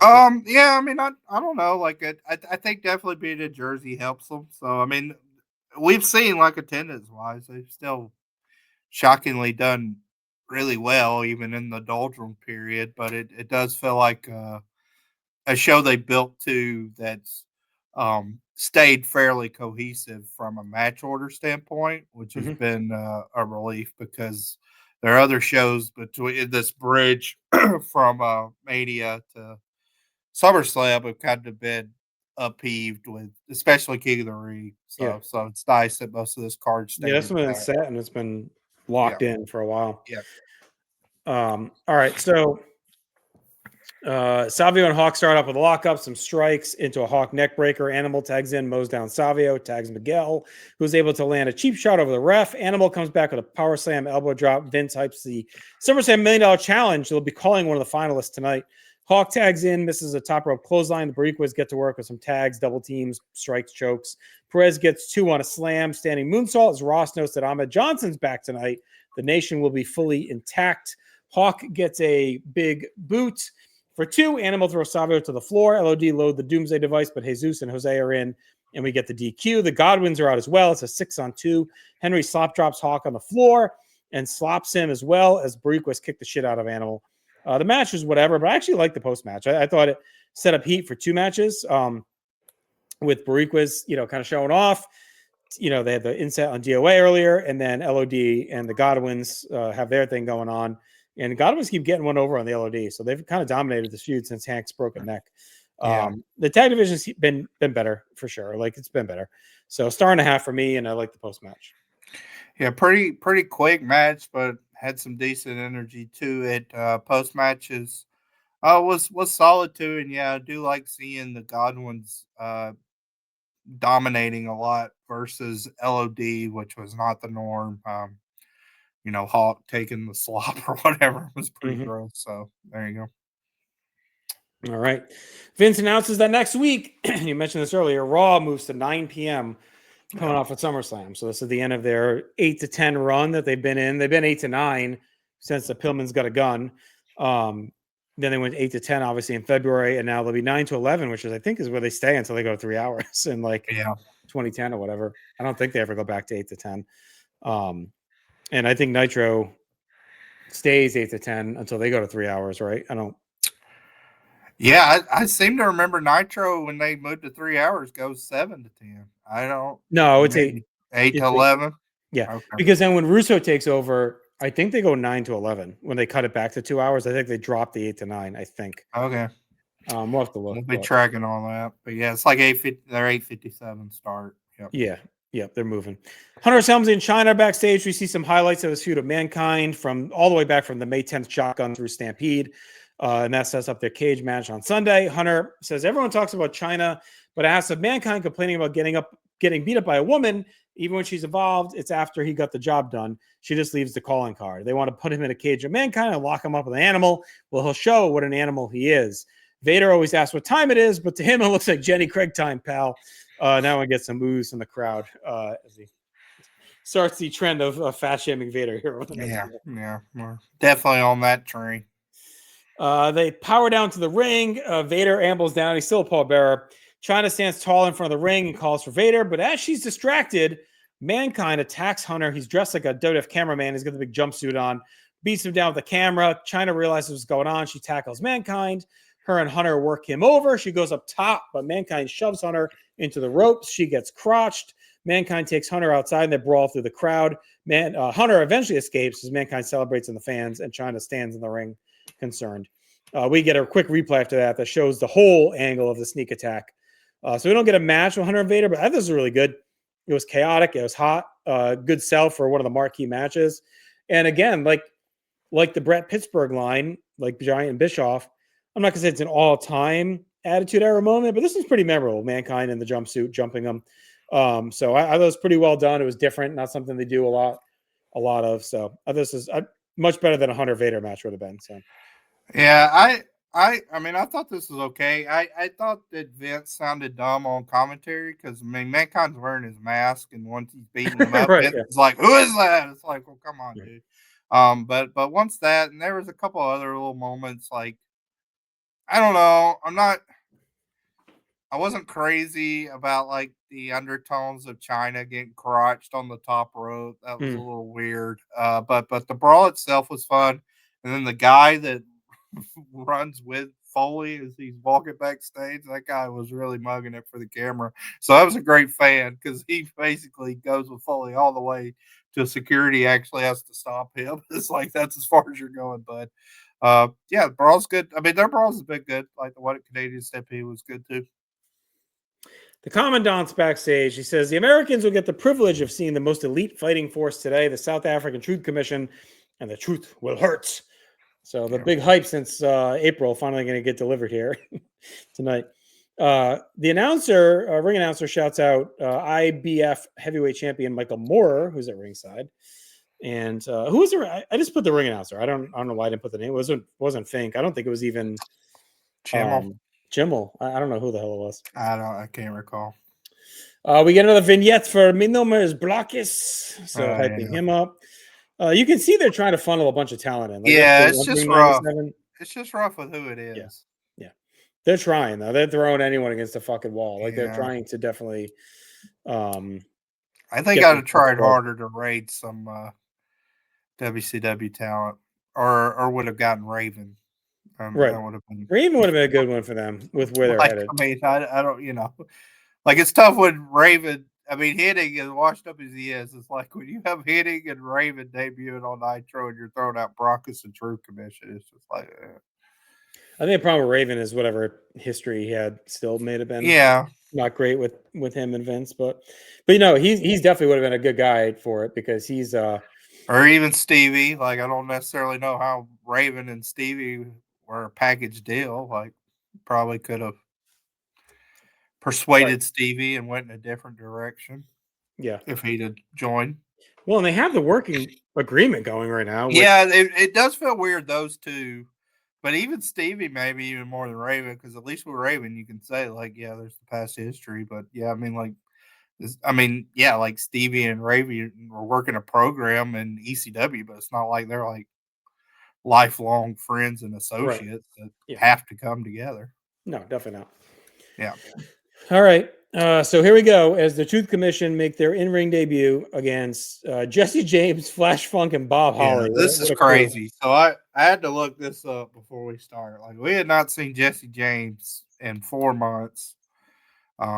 We had seen Bob Holly in a couple months. So they really dug them out to be the opponents here. All right. Well, yeah, it's been a while. And they are facing the Truth Commission in the debut. Commandant leads out to Recon, Sniper, and the Interrogator. Of course, again, this is teased way back on the South African Raw. We had a lot going on here. There's Gorilla Monsoon's now in the booth. So, like, we are cramming a lot into one night for sure in this go home for SummerSlam. Ross asks why he's hiring a commissioner. Gorilla says many WWF stars are out of control. Bret Hart thinks he can run rampant, do whatever he wants, but he's got another thing coming. Gorilla says the executive committee has been assembled and they are reviewing a list of names as options. And next week on Raw, the new commissioner will be announced as he can't be everywhere at once. You want to talk about that quick before we get back to the match? No, I mean, I think you've covered it. Like, we've talked about it a little bit before that as we get more into the Attitude Era, it does feel like, having Monsoon as the authority figure feels wrong. So I think it was smart for them to bring in a commissioner. And what they end up doing with that, with the role of someone that is going to get more physical, was a smart move. Yeah, I think they needed to mix it up. I mean, Gorilla's now been on charge for 2 years, which obviously is not even close to how long with Tunney and others have been, but it was a lot. I mean, he was on TV quite a bit in 95 and 96. He's obviously getting older, right? It's a little bit tougher for him to do much physically. And yeah, I think who they go with is as good a choice as any, because that person also has a history of that role. Like in 92, it was like a troubleshooter, ref, or whatever the hell. So, all right. So, Recon and Funk start off. Ross as the Truth Commission have been on Shotgun, apparently. This is their Raw debut. So it's funny to me. Crazy. I looked that up too and saw that they had like a Shotgun match before this. So I was like, okay. It's weird. The Commandant was actually their partner for that one, though. I think this is Kurgan's Interrogator, correct? Is that right? Yeah, that's Kurgan. Guys mixed up. Okay. Yeah. I think it's actually his in-ring debut, but yeah. So we get a flurry of counters into a Flash Funk drop kick, body press for 1. Funk drives Recon to the corner. Drop kick, Sniper's in. James comes in, works the arm as Ross runs down shows in Bethlehem, Miami, West Palm, Montgomery, Biloxi, Boston, and Atlantic City. So a lot going on ticket-wise here as well. James gets 2 on a body press, but Recon kicks him from the apron. Sniper mows him down. Interrogator's in, stomps away. Shoves him down, quickly tags Recon, gets an axe off the top. The Truth Commission continue to tag and beat on James as the Commandant barking orders. King says he expects to be appointed commissioner and is glad Gorilla's finally doing something. Holly tags in, lands a few shots on everyone, but Interrogator clobbers him and hits a sidewalk slam for the win. Nothing doing here. I mean, the only thing is it moved quick. It was squash shitty. I don't think the Truth Commission looks very impressive at all. Their presence is fine. This looked very 80s overall. Like, this screams AWA. This screams, Memphis, maybe early ECW, like 93 and 94 ECW, like, Crockett. Not now post, I would see post Crockett, like Jim Herd, WCW. Like, that's what this feels like.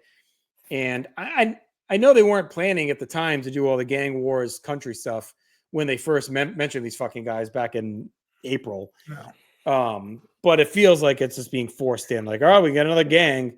I don't know what took them so long to end up pulling the trigger on it, but yeah. So a star, but you can tell there's not much excitement or hope for these guys. Yeah, I would have started too, and I agree. I think they knew this was a DOA, not a Disciples of Apocalypse, but the other DOA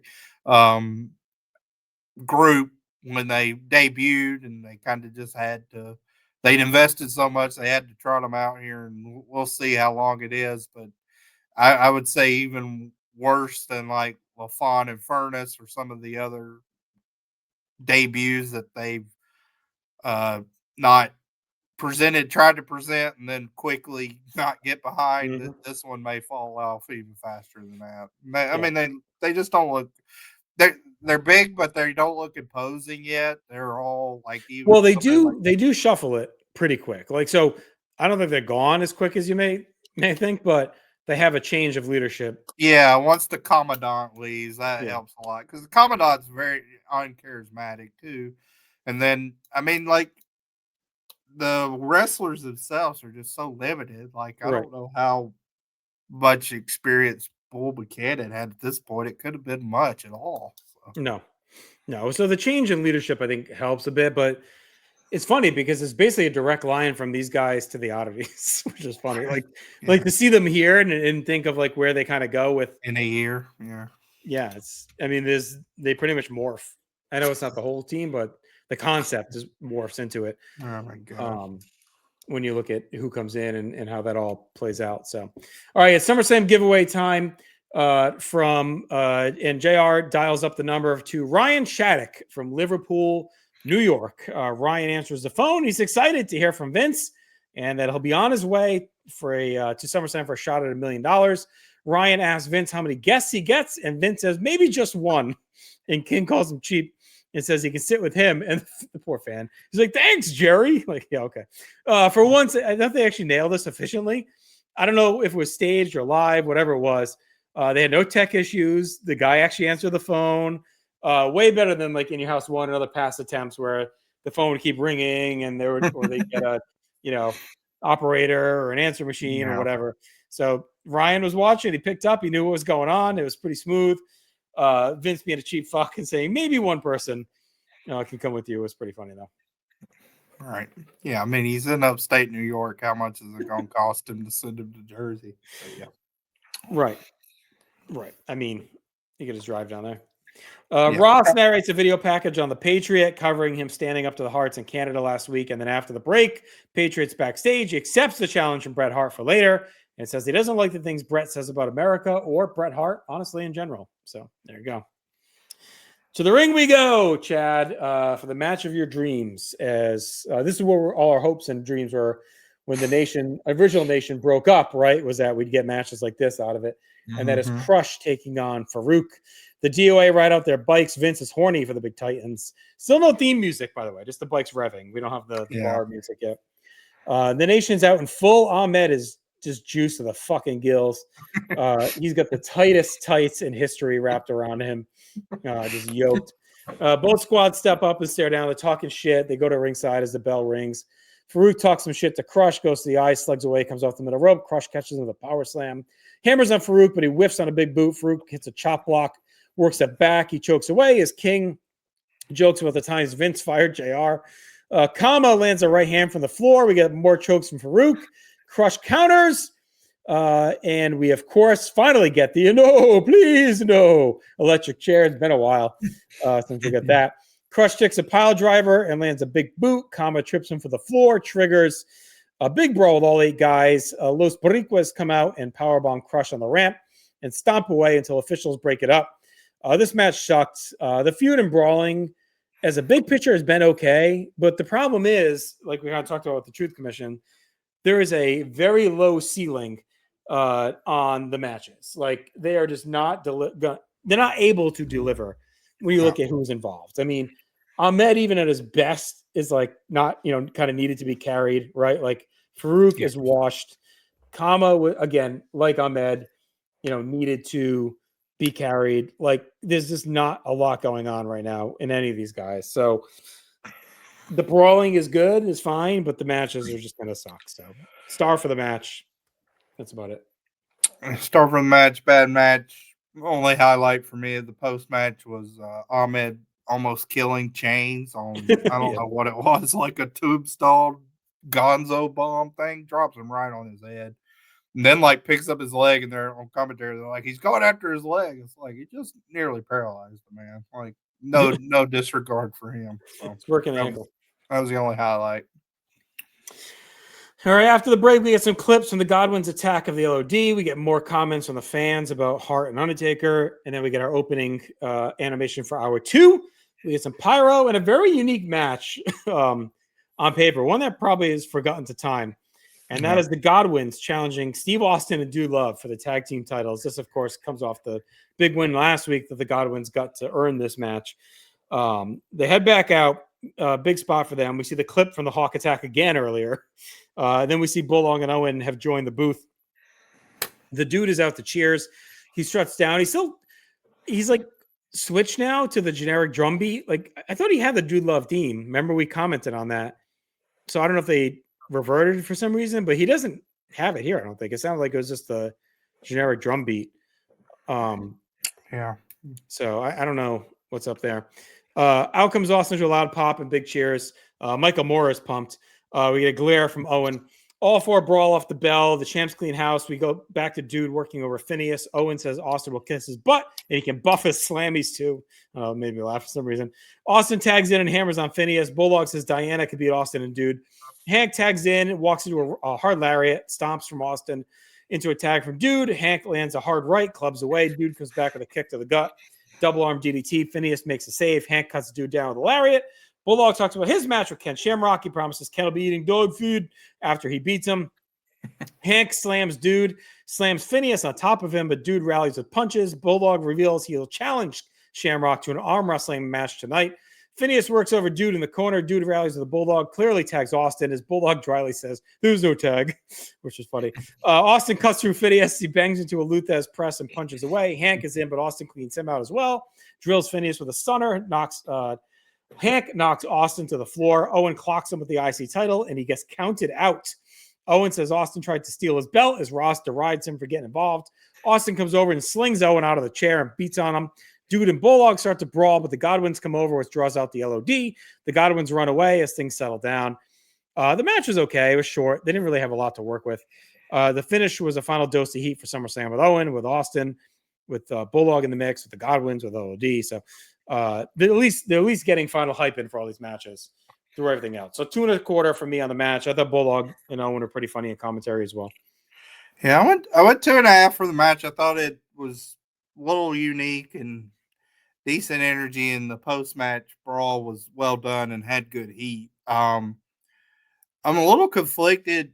The commentary I thought was okay, but I do think there's a little bit of a uncensored 97 instance with a lot of these stipulations where it's not quite clear exactly what's going on.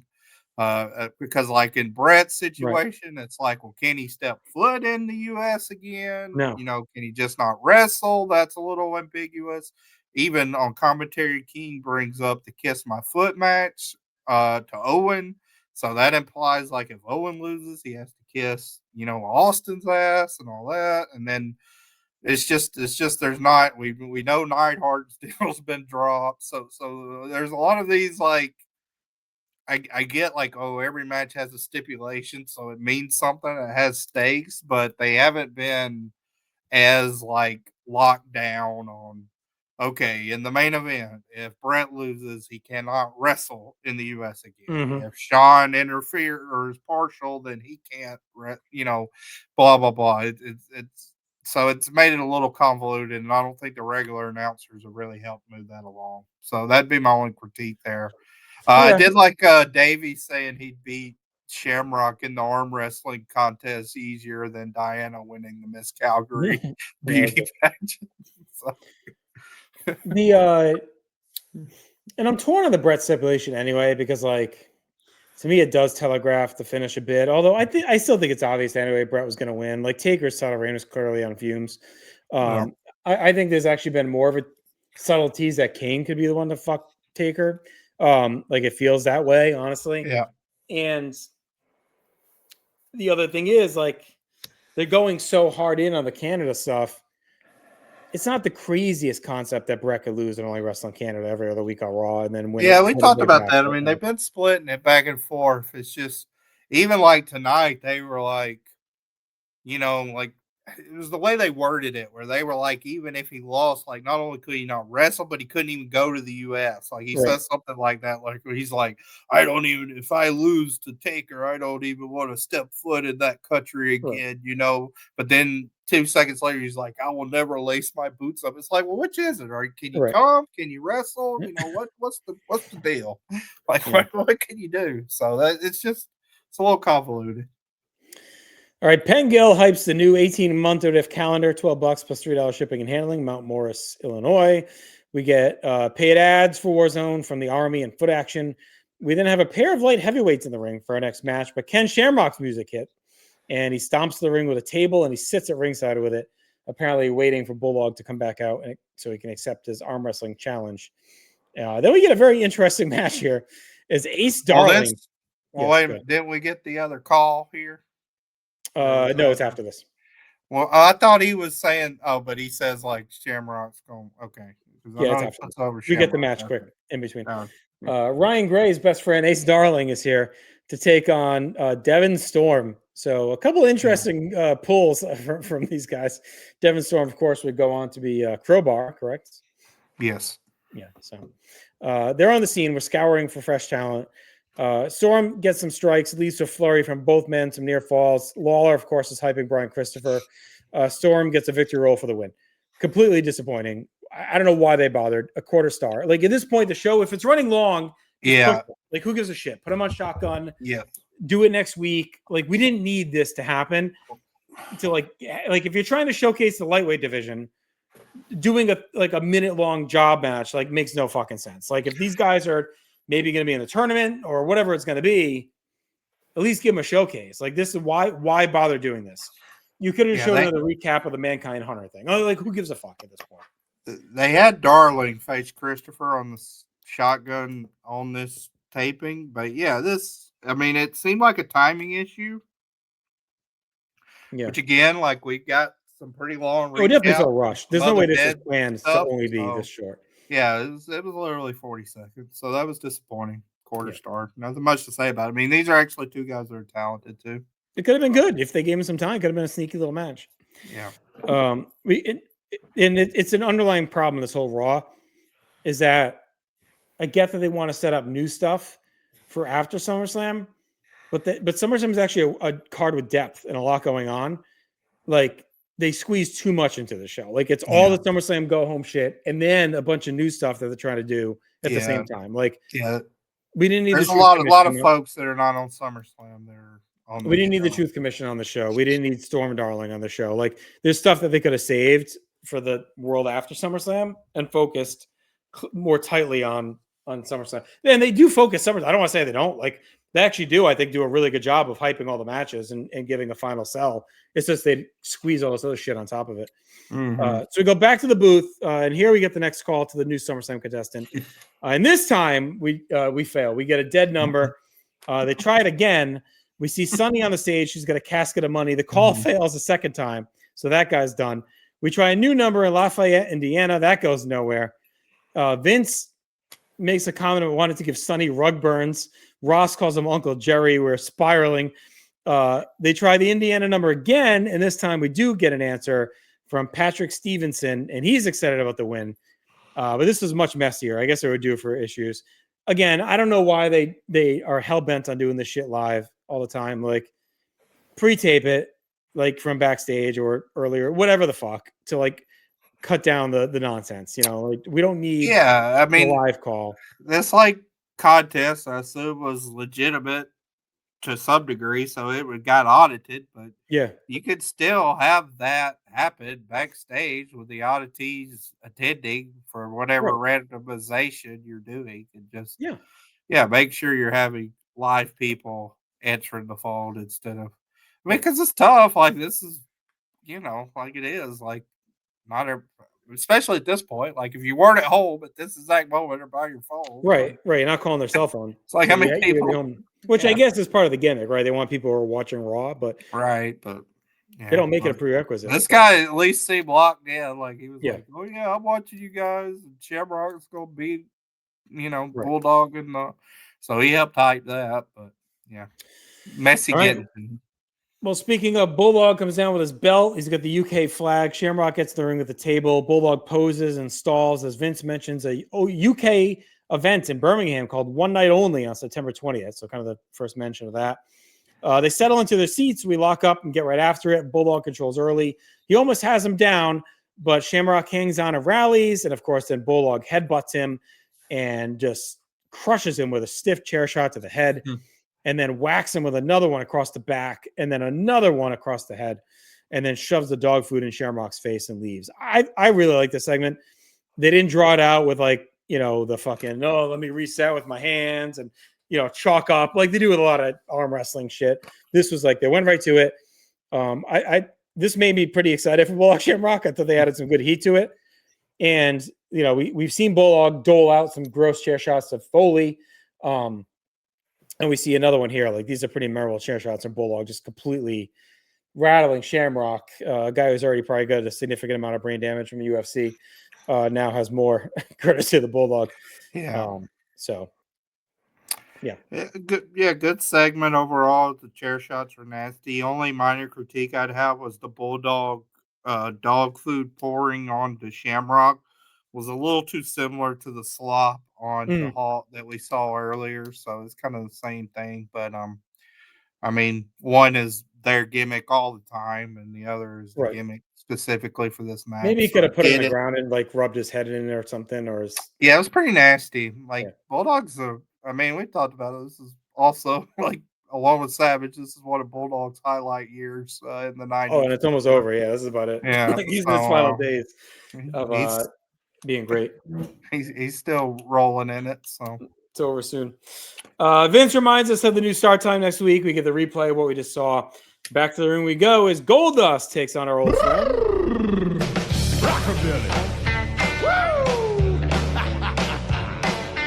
Yeah. Speaking of dying days, I think we're finally in the home stretch of Rockabilly. Well, Honky. Honky coming out. Honky too. I think we get a couple more months of these guys. I don't think we'll see him much, but I think by October they're done. Goldust and Marlena saunter the ring. We got Mannequin at ringside in a wig and a dress. Goldust says Brian Pillman will be wearing that next week after he beats him at SummerSlam. Marlena said she talked to some single girlfriends. I don't think Pillman fills his tights out that well.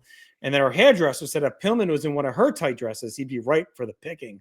Rockabilly dances out with Honky Tonk Man. We get a lockup, some grappling into a Billy stomp. Goldust comes back with an uppercut, knocks Billy to the floor. Billy, of course, steps up to Michael Moore, starts mocking him and slaps him. So Moore decks him, knocks him out cold. Honky checks on Billy, but he's dead. Brian Pillman is out. He beats up Goldust and tears apart the mannequin. Marlena jumps on Pillman's back until officials break things up. Again, the match is nothing, but they're really focusing a lot on the hyping SummerSlam, and that's going well. So half a star. They're going to get more. They like to get the boxers involved. So Billy's a good guy to take a flop. And that gets Pillman into the attack. So I thought this was actually okay.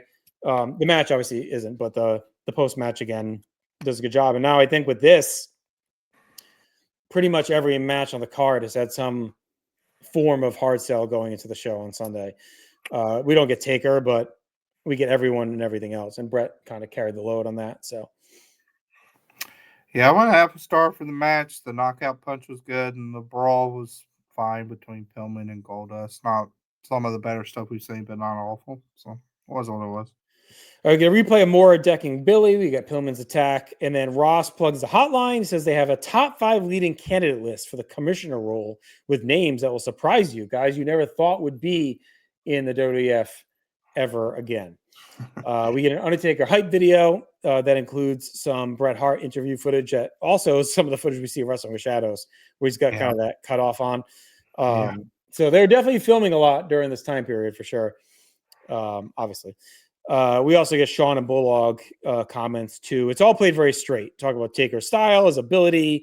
There's not a lot about the storyline until the end, where they kind of give a final sell for the match.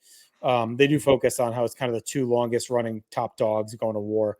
So it was an interesting approach because it strays quite a bit from Brett's current shtick. It's very kind of real. It was kind of like the Bret Shawn stuff going into 12 a little bit. Yeah. But I thought it was well done. It just didn't really fit like the story. To me, it felt like it was too late. Like, yeah, that too. Like it's the last version, the heart and souls of something that's very memorable even to this day, but I think works better as like a poster and a tagline more than the actual build. We had nothing with Kane this week, so they put that on the back burner. But that was still looming. So it's just a weird moment. Like it's like I mean the heat going into the title match to me is definitely between Shawn and Brett more than Taker Brett. Yeah. So that's where the intrigue lies. Is like something's gonna happen in the finish. And it's more Taker Kane. Is Kane going to show up? Yeah, it's like something's happening in this finish, but it's not between the two people that are actually wrestling. It's going to be with the other. They've had no interaction outside of the flag match. I mean, really. Yeah. So, which I think is fine. I mean, no one really Yeah, there's no way to take that feud besides Brett just wants the belt and Taker wants to be. So, there's no way to take it. So I'm okay with Shawn being the focal point because everyone wants Shawn and Brett. Like that's where the heat is. And by interjecting Shawn into the match in this role, I think was a very smart play to add that extra heat. Yeah, I don't know. I mean, I would like to see Taker's opinion, I guess, on like Shawn being involved because like we hear nothing from him on that case. Yeah. Well, you got to think he's okay with it in some ways. Well, you would think, but I mean, it's not like they were like best buds either, really, like storyline. So at least something. He was presented as a champion. This is just one of those things where it's like he's really. It was bad timing. It was bad timing. He's done as a champion. So like, what happens is good, like that they book it, but it's like they got to get to that match, right? To get his to whole reign has been kind of whatever. Like it just for years this guy could have been a viable top guy. And then when they finally do it, just happened to coincide with them having a bunch of hot main eventers along with them. Right. That had hotter stuff. Like 95 could have been a nice time for Undertaker to be world champion, right? Like nothing else is going on. Strap him up and let him fucking run through a bunch of monsters, right? Like even 96, if you want to argue, Shawn's time, like could they have done something with him winning the belt and feuding with Mankind or something like that? But like by the time he wins it, he's actually getting better in the ring. Like not on him. It's just that Brett and Austin are red hot. Shawn is hot. Like that's just what people want to see. And they didn't have any real ready-made feud, so they're trying to microwave Kane, but it's too little, too late. So, yep. Foley had already they've been through that so much, like they do it once, but it's like, all right, you can't keep going to that well. Like how many times are they going to fucking fight? So, yeah. All right, Vince in the ring. He brings out Shawn Michaels to a pop. Ross hypes SummerSlam, says no one does pay-per-view like the WWF. He's been there and rode that horse before. Vince asks Shawn if he will apologize, as Brett has asked of him. And Shawn says, Vince and Brett should know by now he doesn't apologize to anybody for anything. He's no brain surgeon, but he's positive he's safer out in the ring than in the back. And he cannot say he's not the most popular guy in the WWF, but he isn't looking to win popularity contests. He will take Vince's seat and do color commentary for our main event. So Shawn just kind of shoves past him and joins the booth. Of course, we see Brett backstage. He's pissed that Shawn's going to be out there fucking up another one of his matches. So pretty straightforward Shawn stuff just to get him to ringside. Right. Agree. We get one more batch of fan comments. This one's just kind of shit talking Brett in Canada. And then it's time for our main event. It is the Patriot taking on Bret the Hitman Hart. The Hart Foundation music fires up. Out comes the Hitman surrounded by officials. Bret comes over. He's barking at Vince. Shawn is wearing Vince's glasses and has his feet up. He's kind of bopping to Bret's theme. Bret gets in the ring as Shawn says Bret was just reaffirming their bond and love. Bret grabs the mic and asks for silence and respect from the back to play the Canadian anthem. It doesn't play, so Bret asks again. And, we rushed poor Ace and Devin, but we get the entire fucking Canadian anthem here, which we did not need at all. Like, we could have went to a break or something. Like, we didn't need to get the whole thing. Shawn stands. He's fake crying as Bret is stoic in the ring. Patriot heads out. He's waving the U.S. flag proudly on the stage, heads to the ring. As Vince says, Patriot is a great athlete, but maybe out of his league with Bret being so soon since arriving.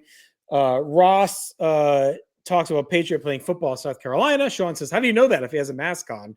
And Ross says, well, he's Del Wilkes. King says he must have wore the mask under his helmet, which actually gets Shawn to chuckle. Patriot calls for the U.S. national anthem. We get a loud USA chant and the anthem. Bret's leaning, grousing on the ropes. This is kind of another famous shot where he's kind of aggravated, leaning on the ropes, and then just decides to turn and attack Patriot. So, of course, he demands respect for the Canadian anthem and gets it, but then he does not show that for the U.S. anthem, which is good chicken shit Bret stuff. Bret hammers on Patriot, chokes away in the corner. Patriot gets a boot up, knocks Bret down the lariat. Patriot slugging away. Shawn says he can be fair and honest. He was raised by an Air Force colonel. Vince says USA has extended their airtime yet again. We get our usual scroll hyping up La Femme Nikita. begging us to stay with USA. Patriot lands a shoulder block off the top for 2. The crowd's fired up. After break, Brett's taken over, battering Patriot strikes. We get a replay from the break. Brett hooked a ring post figure 4. Brett runs to his usual attack. Sean says he knows how to ref. It'll be easy work. Brett works the back with his precision offense, drills him with a back suplex, elbow off the middle rope, chokes away. Sean says it's a big make or break for the Patriot. Brett kicks away in the corner. Patriot turns the tide. He hammers away, hooks a full Nelson, but Brett kicks off the top rope and drives back, breaking the hold, but also wiping out the ref. Brett sticks Patriot with a pile driver as Vince thanks the USA Network, hopes we'll get to see the rest of this match. Brett wakes up Hebner and drops the leg on Patriot and goes low. Brett covers, but Hebner still can't count. So Sean comes in. He breaks up the pin. That brings Brett over to argue with him. And of course, Patriot rolls Bret Hart up. Hebner awakens and counts for the upset win. Sean sits back in his chair. He says, good officiating as Brett seeds in the ring. Patriot celebrates with the flag, and we are out. So this is solid. Again, it's the final sell for SummerSlam. It shows Sean's involvement as the ref. We get no Taker. It feels like he's a side character like we talked about. It's a pretty good moment for Patriot. It does set him up if Brett wins the title. If you want to do Patriot Brett for the belt, it's kind of a classic WWF booking where the champion loses to the, or the future champion loses to a challenger that'll get the title shot later. Yeah. Kind of a common occurrence back in the 80s and early 90s for them. Forgettable in-ring night overall, but every single SummerSlam match and angle got focused. So I think at the end of the day, they did their job on the show. I think they just got too ambitious. Like, I'm okay with Patriot winning this, even though he's not on the card at all. I'm fine with that because that's actually setting something up tangibly. I think the Truth Commission, the cruiserweights, like there was this other stuff that they didn't need to do on this night. So 2.5 stars for me.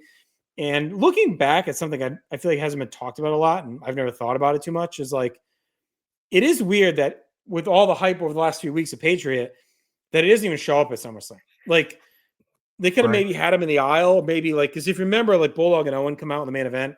We'll talk about it on our next show, but like maybe Patriot could have came out and run them off. Like, it's just weird that he's not there at all. Like, not in the crowd, not backstage. Like, there's no mention of Patriot at SummerSlam in any way. So it's just besides the video package to show his win here, but it's definitely an interesting approach. Yeah, I went 2.5 on the match too. I thought the match was okay. It was pretty good.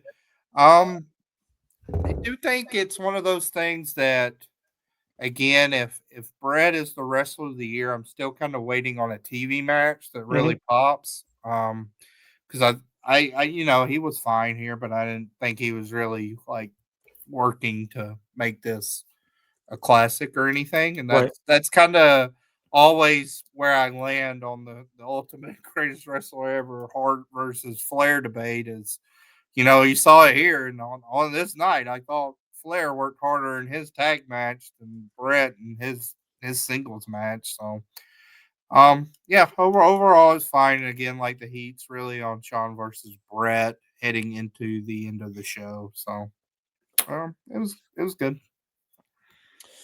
All right, let's get to our awards. Match of the night, I had Hart and Patriot, which isn't much, but 2.5 was the highlight. Yeah, I mean, I think that's the match of the night just by default. So, moment, I went with Bulldog beating down Shamrock with the dog food and all that stuff. I thought it was pretty well done. And the chair. Yeah, I mean, that was good. I just went with that on my line just because it's so memorable. MVP, I went Bulldog. I don't know. I just liked him on commentary. I like the attack. I thought he looked pretty good on the night. Yeah, I'm changing mine. I initially had Brett, but again, he had the good promo. His match was, by default the match of the night. But I'm gonna go with Bulldog too. Yeah, Bulldog was great. Maybe it's only one. We'll see. All right, shots fired. Ross does kind of shit on WCW. Says no one does pay-per-view WWF. I've been there. Trust me, I know. Debuts, we had Devin Storm, Ace Darling. I guess the Truth Commission, right? I mean, we've only seen. Did we see them all in South Africa or just comments? Yeah, I don't know exactly who or what. I'll just put it down. We could put them here because I don't think we have them up above, do we? I'm looking. Oh my God, we had that one Raw that's Severn, 8-ball chain, skull, pillow. That was crazy. I don't think we did. No, we didn't put them nowhere. So let's just put we might have put the Commandant in South Africa. Okay. Yeah, we did. South Africa, we had the Commandant. But whatever. I'm just putting Drew Commission, Drew Commission as a entity. Yeah. All right. Farouk, please knows. Yeah, we had yes. Finally, it was our first one since Rumble '97. So there you go. Long gap. Final grade went 6.5 out of 10. This is a clear step behind Nitro tonight. Again, I think for a hard sell, like I think they leave this night feeling good. Like I think they leave this night saying, "Hey, we did a great job plugging SummerSlam. Anyone watching this should be hyped for the show. We hit all the high notes." Looking back 30 years later, like you can say, the match just kind of sucked. Not everything hit, but again, still light years ahead of where we were earlier this year. So I think it was a good episode and a great go home, but not like a great episode. Kind of just 6 out of 10 for me. I do think they did well, and you know what the card is, and you kind of know the animosity between both people. On the matches at SummerSlam, it's just, again, some of the gimmicks got a little bit convoluted, so I liked a little tightening up from that.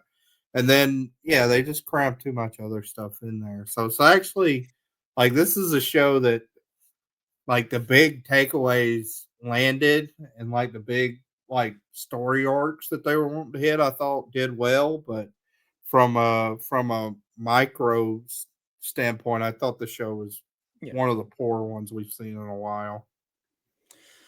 All right, let's get to our combo awards. So obviously have Nitro combined higher, driven by my 7.5 there. Match of the night, I guess, was Flair and Hennig versus Vicious and Delicious. Yep. Best moment, I think, is Giant. Yep. Choke slamming Bischoff. Better commentary. I thought Nitro was better on this night. They were good. I agree. Yep. So star of the night, I had Giant. You had Savage. Yeah, and then we both have Bulldog. I don't really have a dog in the fight, so pun intended. No. Let's go Bulldog. We'll go Bulldog. Okay. I feel like this might be it forever. So, and the ratings were obviously Nitro. Yeah, pretty good. I think what you said about WWF feeling good, they probably felt pretty good when they got this rating too, because they went unopposed last week, so they scored that 4.1 rating, which they knew they would score big, and they did. But it was like, what happened next? So I'm just going to start on 5/19. They got a 3.1, but since then they went 2.7, 2.5, 2.2, 2.4, 2.4, 2.5, 2.5, 2.6. And then the 4.1, and now they come back with a 2.9. So they're up, a little bit, not more than, a estimate. So up a little bit, which they should be happy about. Nitro remains the same. They've been either from 3.3 to 3.6 every week since Labor Day. They got a 3.4 here. So they remain flat. Raw goes up a little bit with this coming off. So we're expanding the audience. Leading into SummerSlam, overall, we have more eyeballs on both shows than we've had probably combined since. That 5/19 is just a crazy kind of aberration night. So besides that, I think this is the most eyeballs we've had on both shows in a while. Yeah. Wrestling is trending up. I think by this point, you can say, like, you're starting to see it hit the pop culture a little bit as we head into 98. Hearing about it more at school, probably, you're seeing them kind of cross over a little bit more. 98 obviously explodes. Like, both companies are super in the zeitgeist across the board. But you can see it starting to build here. Like, it's not as embarrassing. More people are watching, talking about it.